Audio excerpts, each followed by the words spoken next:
Start of a new year, Coach. We're getting ready to kick off the 2024 campaign. It's been an exciting offseason, and now we're getting ready to play a little bit of actual football. So what have you seen throughout the offseason? What have these guys been showing you throughout the offseason to give us some hope this year? Well, with all these rule changes, we can do a lot more in the summer.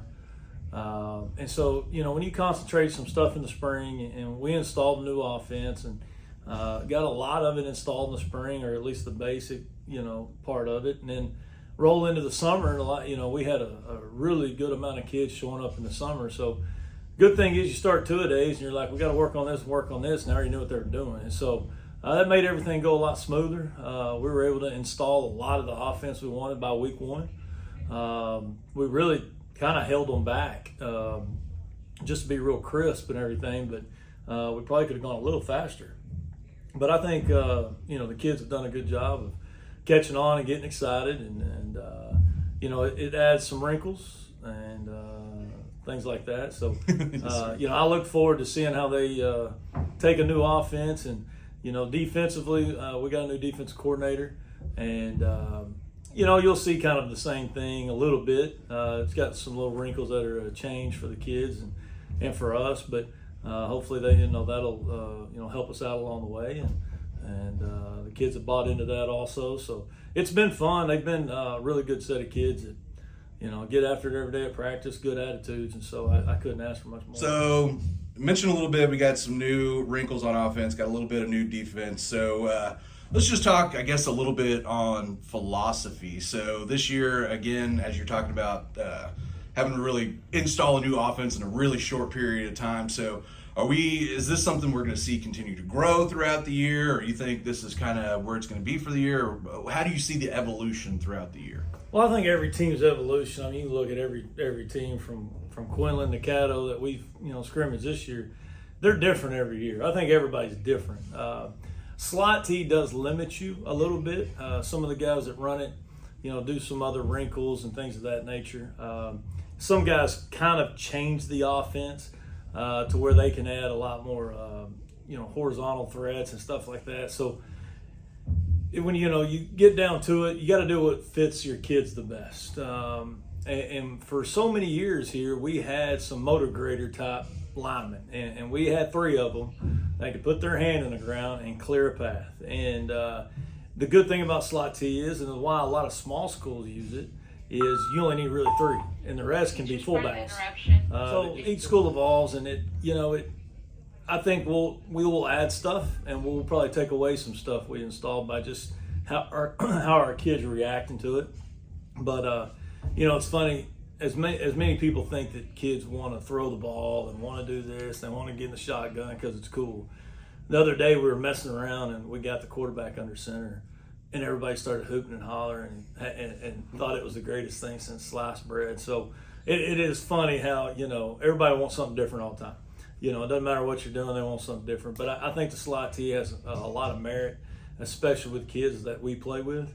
But there are some pieces there that you have to have, and we just felt like lineman wise, we still run an offense that we're going to do some things, but we're still running the football, and so and the kind of runs that we're making, the style of runs that we're making are determined by the kind of kids we have, and so it still kind of has a little Slot T feel if you really know the Slot T. Yes, sir. But at the same time, it spreads you out a little bit and lets us do. The other night against Caddo, we threw it to 8 different guys, and it's not like we were all going deep and throwing 80-yard routes or anything like that. But it was 8 different guys catching the ball, and so our quarterback's getting used to that. And there's checking, there's all this kind of stuff, and the Slot T, it's speed. It's how fast you can get to the ball and snap it. So there's a lot of wrinkles right there that are changes, but I think the kids are excited, and people are excited to see it. So we'll see what happens. Sounds good. And then just quickly, what about defense? Staying pretty much the same. We changed everything all the way on defense. Basically is what it is the new defense coordinator. He likes some things, and it's the same things we did. He just kind of he bases it out of a different front, but it's the same front we've ran. We Sure. used it 30% of the time. He uses it 70% of the time. So it's nothing they haven't done. It's nothing they haven't seen. The secondary coverage is nothing they haven't done or seen. It is just one set's used more than the other. Blitzes have changed a little bit, not much, but you're still going to in some sets see a 4-3, and then you're going to see a 3-4 in some sets, which it's just different. Used to is kind of just backwards of that, so it's no big deal. But but the kids have caught on to it and get aligned right and stuff like that. So most of those guys are returned. I think 10 out of 11 of them started at least 4 games last year. So gotcha. They know the drill. So it'll be all right. Yeah, so having that experience and that that pre-game time or prior game time, that's a big thing. So something else that's new this year, Coach, is the district. So 4A1, Region 3, District 9 this year consists of Palestine, Chapel Hill, Kilgore, Longview, Pine Tree, Henderson, and Lindale. So of course we're a few weeks away from that, but challenging district this year. So how do you use these pre-district games to get ready for that gauntlet? Well, what you got to do is get better every week. You cannot take a step back, and those teams are way too good for you to take a step back and have to regroup. And so, our kids and parents and everybody else have to understand we have to stay on the gas pedal,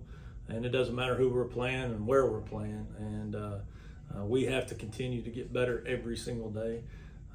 Last time, 2 years ago, we were in this district. Now this time Athens dropped and we gained Pine Tree. But we fared fairly well, won some games, won some district games and things of that nature. So, I look forward to that. I like the competition. For some reason, kids like moving into this district. So we've had a lot of meetings over kids moving in. And so, and that's just due to the caliber of football teams there are, and that's why that happens. And so I really like the camaraderie of the coaches. I enjoy it. We're all a little bit backwooded country guys, and so it kind of fits a little bit, and we all enjoy each other and have a good time. So I really look forward to the competition. We can all go out there, and the kids play so dang hard in this district, and they're so good that it's fun. I mean, it makes it the game more enjoyable when you're playing some really well coached, good athletes that are going to give you a ball game, and they're well coached, and they know what they're doing. So I appreciate that part of the game. Yes, sir. And just quick aside, funny story. Coach Reyes, the new coach over in Palestine, he was a coach of mine in high school. Okay. So, but he was just first starting out. Right. He was working in McKinney. I went to McKinney North, and he was one of our offensive assistants. So small world how that all ends up working out. So. And I don't know him very well. Angel, Coach Angel, he retired from over there, and I had known him for a while. I don't know Coach Reyes. I sit next to him all the time in these meetings, so we've gotten to know each other a little bit. Sure. But him and the guy at Pine Tree, I'm not real familiar with. But Chapel Hill, me and that guy go way back, and Kilgore have all been in the same districts, and Lindale, we've all known each other for 5, 6, 7 years now. So, it's an enjoyable set of guys, and superintendents kind of all know each other. So it's kind of it'll get nasty on a Friday night, but Saturday morning, Sure. Everybody's all right. Absolutely. Yes, sir. Well, like you said, you've also got a couple of new guys with you this year. So new staff members we've got on the coaching staff this year? We got a couple. So one came in midway through last year, Coach Glass. We had a guy leave, and he had applied at the fire department for over a year, and it kind of came up in October. And so the last, I think, 3 or 4 games of the season, he had to leave. And he had been with us for about 4 years. And so Coach Glass, replaced him, and he's still here. Coach O'Neill, he's coming from down by San Antonio, and he's our defense coordinator. Okay. Coach Malone's coming from Palestine, and Coach Currington was in Snook, him and his wife. I feel very confident those guys, have been some good places and been with some good guys, and they've done a good job so far. So, I look forward to the kids' reaction with everybody. It'll be different. It always is. But I think, all in all, we have 18 guys, counting our junior high coaches on staff, and we replaced 4 this year. That's about normal as far as new staff members go, and so. Yeah, cool. And then I guess the last thing about the football team here. So give us a couple of names to watch. Maybe some people that are just getting some varsity time, or maybe going to be stepping up, getting more PT this year. What are just a couple of guys we should be watching out for? Well, I think offensively, you talk about Gibbs out there on the outside, and Pendleton. He started 3 games for us last year and did a good job, and so I'm kind of excited to see how he's grown in a year. Ranford Wheeler, he had a dislocated elbow last year, and he hurt it in a scrimmage against Wills Point. So he never played last year. He worked out with us, did everything, but he kind of came back right at the end, didn't play a lot. So I'm looking forward to him. He's done a really good job being a leader, a really good job of being a good tailback and picking up his blocks and things of that nature. So I look forward to that, but we really have a lot of kids from Schreier. Noah Romero, he's going to play both ways a lot. Gavin Foote, he got banged up a little bit in the first scrimmage, so he's been out, but he's coming back. I don't know how much he'll be back this week, but he'll play both ways quite a bit. That's a returning starter. But I think all of our linebackers,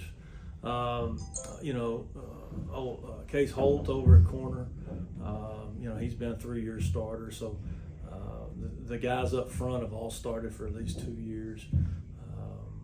You got Polk and Brager and stuff like that. So, you start looking, there's a lot of experience coming back, and, I think our O-line's better. They're a lot more experienced. It's all going to start and stop right there. So we've put a lot of emphasis on them. And at the same time, we haven't had to steal anybody from the defense, which is nice. Those kids can stay in the positions where they're used to playing 90% of the time. But last year, we brought a bunch of sophomores and had to play with them that probably should have played JV last year. But this year they've grown and they've gotten stronger, and now they're hitting it. They're hitting their varsity time right now, and they actually got a year's experience. And so I look forward to that, seeing those guys and, how they've grown and do all that. But, it's kind of one of those deals I used to in the slot tee. I could kind of tell you how the game was going to turn out. Sure. I wouldn't not admit it all the time, but I could tell you. But, when you throw the ball a little bit, now we're not going to air it out and throw it 80% of the time or nothing like that. But when you throw the ball a little bit, I'm still uneasy. I'm a defensive guy, and I know when the ball goes in the air, 3 things can happen to them bad. So, yes, sir. It makes you a little uneasy because momentum can change so quick when you throw the ball. And so, and our kids need that momentum. And so, we have to watch that as coaches and how we call plays and stuff of that nature. But, I'm excited to see how they take it and go with it, when there ain't a coach out on that field and they got to do it all by themselves. So, but they did a really good job against Caddo. I thought that they drove the ball 90 yards down the field, and we were actually trying some different plays down on the goal line and didn't want to show everything, and it is what it is. But they did. They were a really good job of taking what they gave us. So I'm anxious to see how that turns out. Perfect. All right, and last thing, we'll get you out of here, Coach. So. Football is the main thing everybody's always going to come to you, but right. You are the athletics director here at Mabank, so there's a lot of things that people don't realize that you are having to take care of on a day-to-day basis. So just kind of give us I don't want to say status report, but give us an overview about the athletics program as a whole here at Mabank this year. How you feeling about the athletics program? I feel very good. I think you always tweak just a little bit every year. The girls' side, we replaced the volleyball coach and replaced the softball coach. Okay. I think we probably made 2 best hires that we've made in a long time, and so I'm looking forward to those 2 ladies, getting going. Our volleyball coaches, I think they've matched or surpassed their wins from last year already. So just things like that I'm really excited to see happen. And I saw it the other day. My daughter plays volleyball, and so I went to a tournament Saturday afternoon, and our freshman coach usually doesn't go to the varsity tournament on a Saturday afternoon, but every one of our volleyball coaches was sitting on the bench helping and coaching, and it goes to show, we finally got some coaches that I shouldn't say do it for the right reasons, because I think a lot of them just still do it for the right, but just their whole heart's in it, Sure. and their family's heart's in it, and everybody's bought in. So it was nice to a little fresh air to see that and see all those coaches cheering on those girls, and those little things matter. And so I think our coaches now, we did some switching around. They're kind of in the sport they ought to be in. Some of them second sport by when they get hired and what's open gets kind of mixed up, but this year we were able to get them in there and get them in the sports they're comfortable with. And so I really do. I think it's going to be a great year for that. We've done a lot of facility updates. We're rebuilding the softball field. We got the video board going on the football field. Last year we put a new track in. It's just one thing after another that is really shows the support from community and our board and our administration to try to make things better. And so, now it's our job to take the kids and do the best job we can with them. But I really do think the fit for the people we have in has been a lot better this year. And, I look forward to watching, all the guy coaches and the lady coaches do their jobs. But they've been doing a great job. And it's those two ladies on the girls' side just kind of brought some fresh air to the system, I guess you could say. And I'm really excited to watch them, grow and help our young ladies. Yes, sir. Yes, sir. Well, hey, thank you for your time. Yes, sir.